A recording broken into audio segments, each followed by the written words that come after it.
اللہم صلی علی سیدنا و مولانا محمد وعلی آلہ وصحبہ وبارک وسلم۔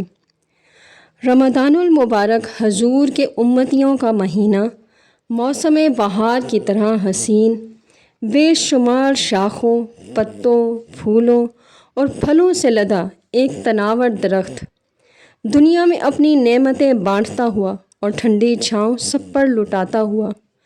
ہر محبت کرنے والا اس سے اپنی استطاعت سے بڑھ کر فیض یاب ہوتا ہے، کوئی 10 گنا، کوئی 100 گنا اور کوئی 700 گنا تک، لیکن نہ اس کی ٹھنڈی چھاؤں میں کمی آتی ہے، نہ رحمتوں کے خزانے میں ریت کے ذرے کے برابر بھی جگہ خالی ہوتی ہے۔ ذرا سا سوچئے، اس ایک سال میں کتنے ہی لوگ ہم سے بچھڑ گئے، لیکن ہم اللہ کے فضل و کرم اور حضور صلی اللہ علیہ وآلہ وسلم کے نالین پاک کے تصدق سے اپنی اس مختصر زندگی میں ایک بار پھر اس ماہ مبارک کی رحمتیں، برکتیں اور بہاریں دیکھ رہے ہیں۔ اگرچہ ہمارے مادر وطن میں ظلم و ستم کی تاریک رات ہر حوالے سے تاریک ترین ہو چکی ہے، پھر بھی رمضان المبارک کی بہاریں اپنے جوبن پر ہیں۔ کہیں افطاری کی رونقیں، کہیں سحریوں کے رت جگے، کہیں تراویح کی گہما گہمی، کہیں ذکر و اذکار کی محفلیں، کہیں دروس قرآن کے سلسلے اور کہیں درود و سلام سے مہکتی ہوائیں۔ رمضان المبارک کی تربیت اور برکت ایسی ہے کہ سارا سال عام گفتگو میں بھی گالی گلوچ کا بے دریغ استعمال کرنے والے ہر وقت زبانوں کو قابو میں رکھنے کی کوشش میں مصروف ہیں۔ مسجدیں نمازیوں سے کھچا کچ بھری ہیں، گھٹنوں سے بھی اوپر نیکریں پہن کر گھومنے پھرنے والے اپنے سروں کو ٹوپی سے ڈھک کر چلتے پھرتے نظر آتے ہیں۔ گھروں کے عین باہر گلیوں میں گانے گاتے ہوئے اور ٹھٹھا مذاق کر کے ایک دوسرے سے چیخ چیخ کر باتیں کرنے والے لڑکے اور مردوں کی زبانوں پر بھی تلاوت، درود پاک اور نعتوں کے ترانے ہیں۔ سبحان اللہ، کچھ بھی ہو، رب نے فرمایا رمضان المبارک میں شیطان کو زنجیروں سے جکڑ دیا جاتا ہے، تو اب شیطان جکڑا ہوا ہے۔ بے راہ روی، گستاخی، بے ادبی اور بد تہذیبی کے اس انتہائی حساس دور میں بھی وہ اس ماہ میں آزاد نہ ہو سکا۔ ہاں، ہمارے اندر کا وہ شیطان جسے ہم اپنی فطرت بنا لیتے ہیں، وہ اب بھی سرکشی کرتا نظر آتا ہے، لیکن غلبہ بہرحال رب کے فرمان کا ہی ہے۔ آئیے ذرا اندرون خانہ بھی دیکھتے ہیں کہ کیا ہو رہا ہے۔ رمضان المبارک کے نور سے گھر جگمگا رہے ہیں، ماحول میں پاکیزگی ہے، گھر کے بڑے خود بھی عبادت کا اہتمام کر رہے ہیں، بچوں کو بھی ترغیب و تاکید کی جا رہی ہے، مائیں سحری کی تیاریوں میں مصروف ہیں، کسی بچے کو دودھ سویاں پسند ہیں، کسی کو گرم گرم پراٹھے سالن کے ساتھ، شوہر کے لیے کچھ زیادہ اہتمام کرنا ہے تو بزرگوں کے لیے گرما گرم پھلکے، سالن، چائے وغیرہ۔ جلدی جلدی سحری کی کہ اس کے بعد تہجد کے نوافل بھی پڑھنے ہیں۔ اگر کہیں اس عمل سے غفلت ہے تو کہیں یہ بھی نظر آتا ہے کہ گھر کا سربراہ سب گھر والوں کو ساتھ کھڑا کر کے نماز پڑھوا رہا ہے۔ عورتیں گھروں میں اور مرد مساجد میں با جماعت نماز کی ادائیگی کے بعد تلاوت کلام پاک میں مصروف ہو جاتے ہیں۔ گھر کا ماحول قرآن پاک کی ہلکی ہلکی آوازوں اور تلاوت کے نور سے گونجنے اور جگمگانے لگتا ہے۔ دوپہر ہوتی ہے، افطار کے اہتمام شروع ہو جاتے ہیں، دسترخوان سجنے کی تیاریاں ہو رہی ہیں، پھلوں کی چاٹ بن رہی ہے، دہی بھلوں پر مسالہ چھڑکا جا رہا ہے، اور پھر پکوڑے پہ پکوڑے تو افطاری کے لیے ایسے لازم ہیں جیسے ان کے بغیر تو روزہ کھلے گا ہی نہیں، اور ان کے ساتھ املی کی چٹنی چٹخارے کو اور بڑھا دیتی ہے۔ بیٹیاں، بہویں ماؤں کا ہاتھ بٹا رہی ہیں، بزرگ دیکھ دیکھ کر خوش ہو رہے ہیں۔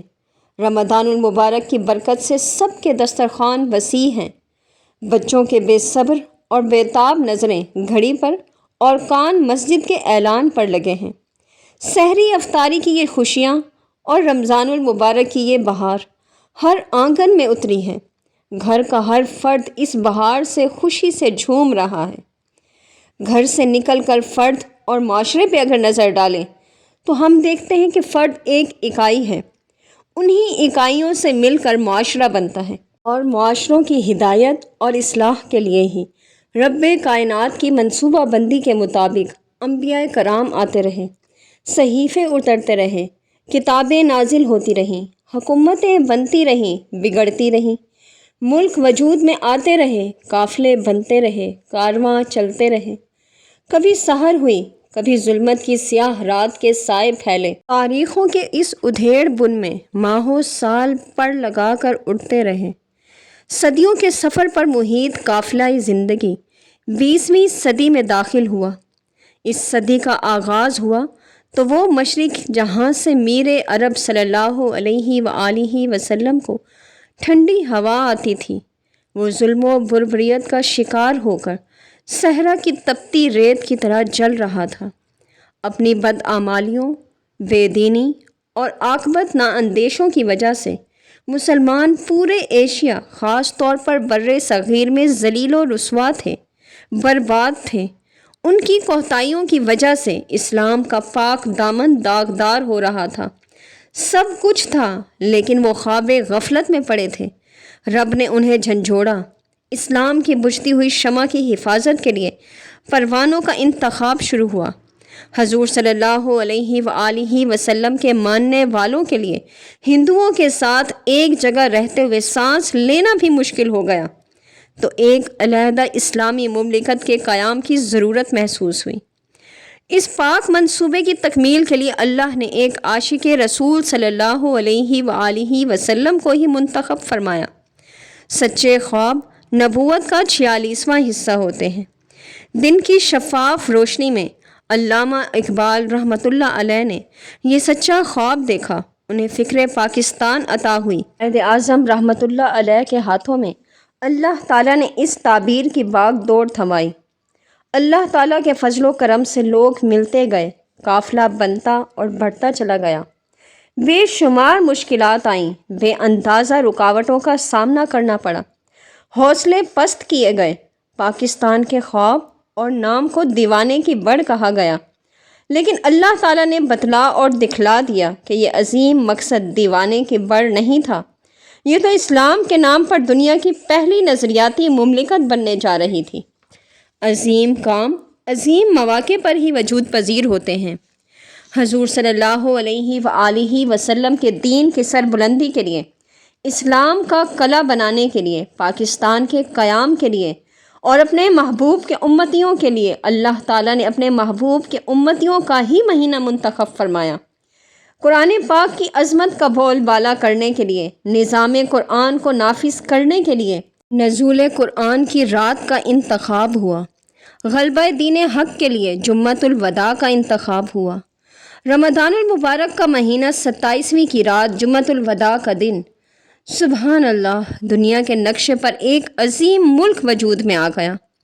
رنگ و نور میں نہائی ہوئی لیلۃ القدر کی پاکیزہ صبح طلوع ہوئی اور وجود پاکستان کا پہلا دن شروع ہوا۔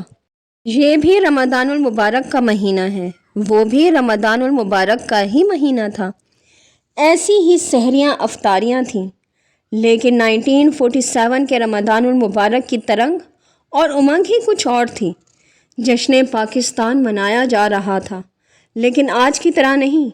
بہنوں بیٹیوں کے سروں سے دوپٹے تب بھی کھینچے جا رہے تھے، لیکن تب یہ کام پاکستان کے دشمن، اسلام کے دشمن ہندو، سکھ اور عیسائی کر رہے تھے۔ لیکن افسوس، آج یہی کام اپنے پاکستانی مسلمان بھائی کر رہے ہیں۔ تخریب کاری اور دہشت گردی کے واقعات میں معصوم بچوں کو نیزوں کی انی پر چڑھایا جا رہا تھا، لیکن تب یہ کام اسلام اور پاکستان کے دشمن کر رہے تھے۔ آج ان واقعات میں اپنے ہی ملوث ہیں۔ گھر تب بھی جلائے جا رہے تھے، آج بھی جلائے جاتے ہیں، لیکن آج یہ کام اپنے ہی کرتے ہیں۔ اس تب اور اب میں مقصد پاکستان کہیں کھو گیا ہے۔ پاکستان کا مطلب کیا؟ لا الہ الا اللہ کا نعرہ منو مٹی تلے دب گیا اور 27 رمضان المبارک گم ہو گیا، صرف 14 اگست رہ گیا۔ اسلام کے نام پر قائم ہونے والے اس ملک کی سرحدوں کو اسلام کے ہی خلاف استعمال کیا جانے لگا ہے۔ ملک عزیز پاکستان کو آج اپنے وجود کے سبب سے خطرناک بحرانوں کا سامنا ہے۔ کرپشن کی صورت میں مال کے فتنہ عظیم سے گزر رہا ہے۔ غداران وطن کی ایک کھیپ نے اسے چاروں طرف سے گھیرا ہوا ہے۔ اگرچہ پاکستان آج بھی قائم ہے، انشاءاللہ عز و جل کل بھی قائم رہے گا، لیکن یہ قیام اپنے وجود کی کیا کیا قیمت ادا کر رہا ہے یہ سب جانتے ہیں۔ کوئی نہیں کہہ سکتا کہ آج ہمارے موجودہ حکمرانوں کی صورت میں ہمارے وطن عزیز پر کون سی طاقتیں حکومت کر رہی ہیں۔ ایک عظیم زرعی ملک ہونے کے باوجود مہنگائی اور اس کے باعث غربت کا یہ عالم کہ مائیں اپنے بھوکے پیاسے بچوں سمیت خودکشی کر رہی ہیں، تو کہیں 2 وقت کے کھانے کی خاطر ماں باپ اپنے بچے فروخت کر رہے ہیں۔ پورے ملک میں گاڑیوں کی بہتات ہے، لیکن انہیں چلانے کے لیے ایندھن نایاب یا کمیاب تو ضرور ہی ہے۔ فحاشی، عریانی، بے غیرتی اس حد کو پہنچ گئی ہے کہ بے حجاب فیشن شوز بند عمارتوں سے نکل کر سمندر کے کھلے ساحلوں تک پہنچ گئے ہیں۔ غریب پاکستانی کے پاس ایک روٹی خریدنے کے لیے پیسے نہیں۔ حکمران 20-20 لاکھ کے کوٹ زیب تن کر رہے ہیں۔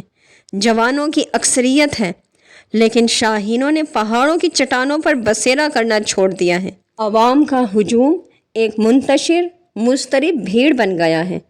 سیاسی قیادت اور لیڈرز کی ایسی کمی کہ ہر قائد اور لیڈر صرف اور صرف اپنے وجود کی بقا کی فکر میں مصروف کار ہے۔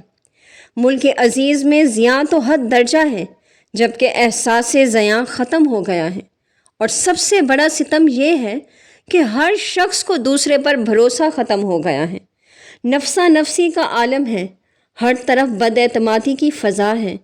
سب کو کسی مسیحا کا انتظار تو ہے، لیکن اب شاید کوئی مسیحا کو بھی مسیحا ماننے پر تیار نہیں۔